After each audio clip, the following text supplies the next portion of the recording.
All right, I'm at the top of China Bowl here at China Peak Ski Resort in the central Sierra Nevada, and it's a top of the world kind of feeling here. You get perspective. Important to have with the 49ers too, talking about that, but the sun just came out. That's Huntington Lake frozen over behind me. I swim in that lake, not now, but when it's not frozen over, but just spectacular. As you might know, California's gotten a lot of precipitation this winter, a ton of snow, so really good stuff. Let's talk a little bit about Trey Lance. What an opportunity for Trey Lance. Brock Purdy, I think, yesterday I was watching a replay of 49ers Raiders, some highlights.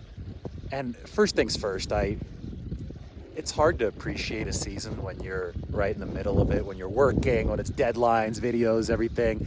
The hustle and bustle is happening.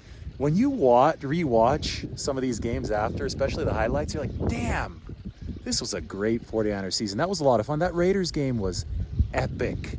And Brock Purdy, the way that he was moving out of the pocket, I'm not even talking about some of the highlight reel plays. There was like a 5-yard gain to Kittle where he sprinted away from Max Crosby. I was like, whoa, that 10-yard burst on display again. Anyway, Purdy obviously ahead of Lance before he got hurt. But now Trey Lance has an entire offseason as the guy because the 49ers want their cheap quarterback structure. They don't want to bring in a high-priced vet. They'll bring in mid-level money. Jimmy Garoppolo could make $25 to $30 million a year with how many teams need quarterbacks this offseason. So they already know they're not going to be able to afford him, barring another miracle.